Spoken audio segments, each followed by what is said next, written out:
ಕೋಲಾರದಲ್ಲಿ ನಡೆದ ರಾಜ್ಯ ಮಟ್ಟದ ಶಿಕ್ಷಣ ಇಲಾಖೆ ಶಾಲೆಗಳ ಲೆದರ್ ಬಾಲ್ ಕ್ರಿಕೆಟ್ ಪಂದ್ಯದಲ್ಲಿ ದಾವಣಗೆರೆ ಟೀಮ್ ಪ್ರಥಮ ಗೆಲುವು ಸಾಧಿಸಿದ್ದು, ದಾವಣಗೆರೆ ಕ್ರಿಕೆಟ್ ಅಕಾಡೆಮಿಯ 8 ಕ್ರೀಡಾಪಟುಗಳು ಇದರಲ್ಲಿದ್ದು ರಾಷ್ಟ್ರೀಯ ಪಂದ್ಯಕ್ಕೆ ಆಯ್ಕೆಯಾಗಿದ್ದಾರೆಂದು ದಾವಣಗೆರೆ ಕ್ರಿಕೆಟ್ ಅಕಾಡೆಮಿ ಅಧ್ಯಕ್ಷ ದಿನೇಶ್ ಕೆ ಶೆಟ್ಟಿ ತಿಳಿಸಿದರು. ಸುದ್ದಿಗೋಷ್ಠಿಯಲ್ಲಿ ಮಾತನಾಡಿದ ಅವರು, ಜನವರಿ 18ರಿಂದ 25ರವರೆಗೆ ರಾಜಸ್ಥಾನದಲ್ಲಿ 8 ದಿನಗಳ ಕಾಲ ರಾಷ್ಟ್ರ ಮಟ್ಟದ ಶಿಕ್ಷಣ ಇಲಾಖೆ ಶಾಲೆಗಳ ಲೆದರ್ ಬಾಲ್ ಕ್ರಿಕೆಟ್ ರಾಷ್ಟ್ರೀಯ ಚಾಂಪಿಯನ್ಶಿಪ್ನಲ್ಲಿ ಪಂದ್ಯ ನಡೆಯಲಿದ್ದು, ಇದರಲ್ಲಿ ದಾವಣಗೆರೆಯ 8 ಜನರು, ಮೈಸೂರಿನ 3 ಹಾಗೂ ಬೆಂಗಳೂರಿನ 5 ಜನ ಸೇರಿ ಒಟ್ಟು 16 ಕ್ರೀಡಾಪಟುಗಳು ಪಾಲ್ಗೊಳ್ಳಲಿದ್ದಾರೆ ಎಂದರು. ಇತ್ತೀಚಿನ ದಿನಗಳಲ್ಲಿ ದಾವಣಗೆರೆಯ ಕ್ರಿಕೆಟ್ ಪಟುಗಳು ಉತ್ತಮ ಸಾಧನೆ ಮಾಡುತ್ತಿದ್ದು, ಇನ್ನು ಮುಂದೆ ಇಂಡಸ್ಟ್ರಿಗಳು, ಕಾಲೇಜುಗಳಲ್ಲಿ ಕ್ರೀಡಾಪಟುಗಳಿಗೆ 10% ಮೀಸಲು ಇಡುವಂತೆ ಇದೇ ವೇಳೆ ದಿನೇಶ್ ಕೆ ಶೆಟ್ಟಿ ಆಗ್ರಹಿಸಿದರು. ಕರ್ನಾಟಕ ರಾಜ್ಯದ ಕೋಲಾರದಲ್ಲಿ ನಡೆದಂಥ ರಾಜ್ಯದ ಮಟ್ಟದ ಶಿಕ್ಷಣ ಇಲಾಖೆಯ ಶಾಲೆಗಳ ಲೆದರ್ ಬಾಲ್ ಟೂರ್ನಿಮೆಂಟ್ನಲ್ಲಿ ಬೆಂಗಳೂರು ನಾರ್ತ್ ಮತ್ತು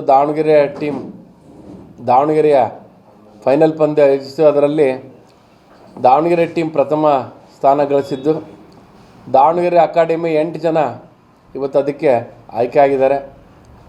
ಇವತ್ತು ದಾವಣಗೆರೆಯಲ್ಲಿ 8 ಕ್ರೀಡಾಪಟುಗಳು ಬರೋದ ಕಾರಣ ಇವತ್ತು Davanagere cricket club, Davanagere cricket academy, Davanagere cricketers ಅಂತೇಳಿ ಇವತ್ತು ಕೋಚಿಂಗ್ ಕ್ಯಾಂಪ್ಗಳು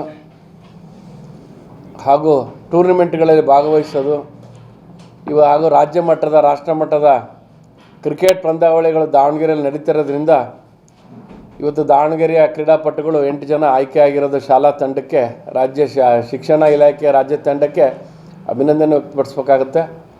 ಅದ್ರ ಜೊತೆಗೆ ಇವತ್ತು ದಾವಣಗೆರೆಯಲ್ಲಿ ಎಲ್ಲ ಬೆಂಗಳೂರು, ಮೈಸೂರಿನವರೇ ಸೆಲೆಕ್ಟ್ ಆಗ್ತಿದ್ರು ಭಾರಿ ಟೀಮ್ಗಳಲ್ಲಿ.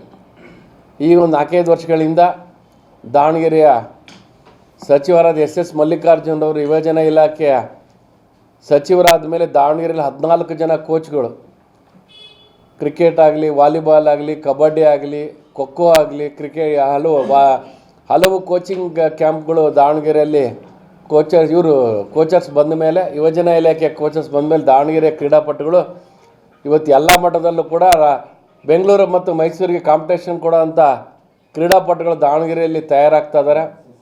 ಇವತ್ತು ದಾವಣಗೆರೆ ಒಳ್ಳೆ ಕ್ರೀಡೆ ಹಬ್ಬ ಅಂದರೆ ತಪ್ಪಾಗಲಾರ್ದು. ಅದರಲ್ಲಿ 8 ಜನ ನಮ್ಮ ಹುಡುಗರು, ನಿಶಾಲ್ ಸರಣ್ ಕುಮಾರ್ ಅಂತ, ಅಚ್ಯುತ್ ನಾಯ್ಕ್ ಅಂತ, ಯಶ್ರಾಜ್ ಅಂತ, MD ರಾಜ, ರೋಹಿತ್ ನಾಯ್ಕ್, ಪ್ರತೀಕ್ ಆರ್ ವಿಶ್ವನಾಥ್, KP ಪೂಜಾರ್ ಇವರೆಲ್ಲರೂ ಕೂಡ ಇವತ್ತು ರಾಜ್ಯ ಮಟ್ಟದ ಶಿಕ್ಷಣ ಇಲಾಖೆಯ ತಂಡಕ್ಕೆ ಆಯ್ಕೆಯಾಗಿದ್ದಾರೆ. ಇದನ್ನು ಅಭಿನಂದನೆ ಸಲ್ಲಿಸಿ, ಮುಂದಿನ ದಿನಗಳಲ್ಲಿ ದಾವಣಗೆರೆಯಲ್ಲಿ ಹಲವು ಕ್ರೀಡೆಗಳು ನಡೀತಿರೋದ್ರಿಂದ ಕ್ರೀಡಾಪಟುಗಳಿಗೆ ಸೀಟ್ಗಳು ಸಿಗೋದಾಗಲಿ, ಸೀಟ್ಗಳಲ್ಲಿ ಕೂಡ ಇಂಜಿನಿಯರಿಂಗು, ಮೆಡಿಕಲ್ಲು ಎಲ್ಲ ಅದರಲ್ಲೂ ಕೂಡ ಇದರಿಂದ ಭಾಗವಹಿಸಿರೋದ್ರಿಂದ ಆದ್ಯತೆ ಸಿಗುತ್ತೆ. ಹಾಗೂ ಕ್ರೀಡೆ ಬೆಂಗಳೂರು ಅಲ್ಲಿ ಇಲ್ಲಿ ಕಂಪನಿಗಳಲ್ಲಿ ಕೂಡ ಕೆಲಸಕ್ಕೆ ಕೂಡ ಉಪಯೋಗ ಆಗುತ್ತೆ. ಇಂಥ ಒಂದು ಕಡೆ ಸೆಲೆಕ್ಟ್ ಆದರೆ ಶಿಕ್ಷಣ ಇಲಾಖೆ ಅಂತ ಹೇಳಕ್ಕೆ ಇಷ್ಟಪಡ್ತೀನಿ.